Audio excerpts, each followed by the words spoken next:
Nos parece muy importante señalar que las siguientes historias no son investigaciones, se trata de leyendas que fueron transmitidas de una persona a otra, de modo que no deben tomarse como la verdad. La única finalidad del presente video es la de entretener. No podemos dejar de hablar de la gran variedad de películas que encontramos en esa amplia lista de lo que se denomina cine mexicano. Sería sencillo dialogar sobre películas que son inolvidables gracias a su gran calidad en cuanto a dirección, música o actuaciones. Lo mismo podríamos detenernos a hablar sobre películas que para muchos son motivo de pena ajena o que, en el mejor de los casos, fueron comedias involuntarias. Sin embargo, decidimos hablar sobre las historias que van más allá de los foros y que escaparon a la lente de las cámaras. De modo que, en esta ocasión, Gallo Sócrates te presenta la tercera parte de Leyendas Urbanas del cine mexicano. Si hablamos de las mayores figuras del cine mexicano, no podemos dejar de lado el nombre de José Elías Moreno. Se trata de alguien que compartió escena con grandes actores de la talla de Pedro Infante, Jorge Negrete y Cantinflas, solo por mencionar algunos.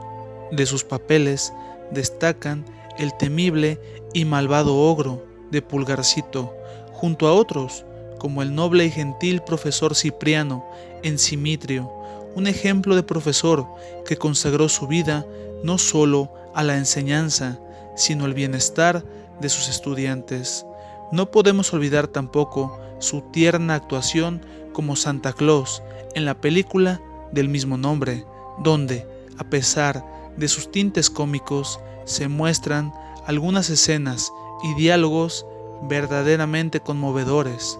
Lamentablemente, la historia de Don José se vio alterada un 5 de julio de 1969, mientras manejaba hacia Morelos en una camioneta, siendo acompañado por su esposa, sus 2 hijos y su suegra. Sucedió que a causa de la lluvia perdió el control del vehículo y salieron del camino. Su esposa y su suegra no lograron permanecer en este mundo. Su hijo, a pesar de estar herido, logró encontrar ayuda y don José fue llevado a un hospital de Cuautla y de ahí fue trasladado a la Ciudad de México. Después de varios estudios, se identificó un considerable daño cerebral que lo dejó en coma, dejando este mundo 10 días después. Lo más angustiante fue que, durante esos 10 días, mostraba ciertas señales.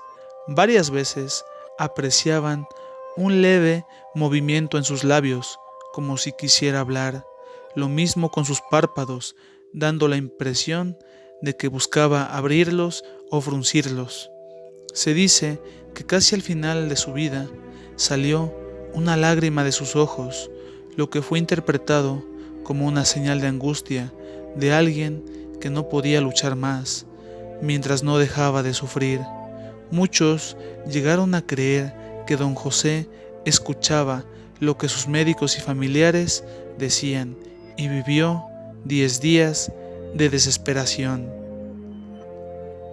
De los grandes actores del cine mexicano, sin duda que Pedro Infante siempre se encontrará en los primeros lugares de la lista. La gente siempre le mostró un gran cariño debido a su carisma y humildad.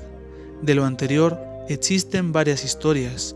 Se cuenta, por ejemplo, que cuando ampliaba su vivienda, le ayudaba a los albañiles y comía con ellos, mientras platicaban de igual a igual.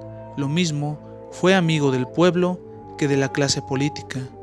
De sus amigos, en ese último ámbito, destacó el presidente Miguel Alemán Valdés. Fueron tan buenos amigos que Miguel Alemán, después de haber dejado la presidencia, no dudó en usar su gran influencia para que otros políticos apoyaran a Pedro en proyectos como la fundación de escuelas y otros centros para beneficiar a la población. Su amistad fue tal que el expresidente alemán le asignó una escolta al actor, siempre pensando en su seguridad.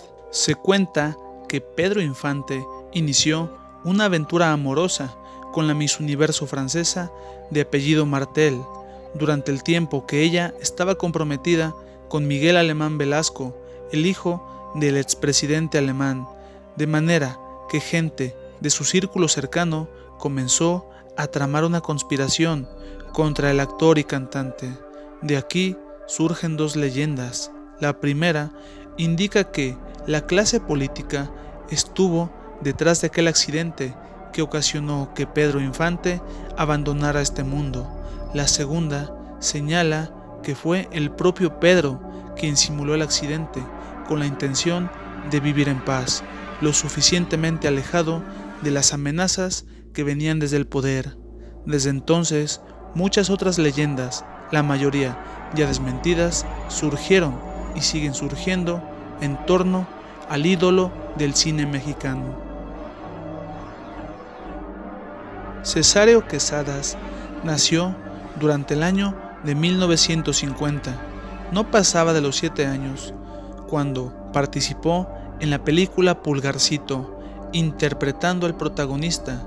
Debido a su carisma y personalidad, se ganó el corazón del público. Desde entonces fue conocido simplemente como Pulgarcito. No pasaron muchos años para que actuara al lado de otros actores famosos de la época, como Viruta y Capulina o Clavillazo. De hecho, logró compartir escena con Joselito, el actor y cantante infantil emblemático de España en aquella época. Durante 1962, nuevamente interpretó el papel que lo llevó a la fama en la película Caperucita y Pulgarcito contra los monstruos. Lo curioso es que en ese entonces ya tenía 12 años, lo que ocasionó que mucha gente creyera que aquel era otro actor, mientras que otros llegaron a concluir que simplemente había crecido y perdió la gracia. Lamentablemente, se estancó en un solo tipo de personaje, lo que dio lugar a que con la edad su popularidad y el cariño del público se viesen disminuidos. Desde entonces comenzó a participar en películas con papeles incidentales y mucha gente ni siquiera sabía que era él. Ya para inicios de la década de los 70, siendo un joven de 21 años, intentó atracar una zapatería, ocasionando que la empleada a cargo se desmayara. Cesáreo se angustió y se entregó a las autoridades. Después de salir de prisión, se le brindó la oportunidad de participar en la película Nosotros los Feos, siendo la última vez que aparecería en pantalla. Después de algún tiempo, se casó y abrió un negocio familiar. De ese matrimonio nacieron 4 hijos. Sin embargo, su esposa comenzó a sospechar que Cesáreo salía con Claudia, su secretaria, de modo que terminaron separándose. Durante su segundo matrimonio con Claudia, fue ella quien supuestamente encontró una filmación donde Cesáreo atentaba contra su hija menor, lo que ocasionó que fuese enviado a prisión, donde cumplió una condena de 19 años. Durante marzo del año 2021 fue liberado debido a que su hija confesó que nada de aquello era verdad y que fue su madre quien la obligó a acusar a su padre. Sin embargo, no existe hasta la fecha la total certeza sobre su culpa o inocencia. Lo único que se dice fue que, durante esos casi 20 años en prisión, más allá de ser privado de la libertad, Cesáreo sufrió todo tipo de castigos, debido a que, en la cárcel, muchos lo consideraban como el autor de algo imperdonable.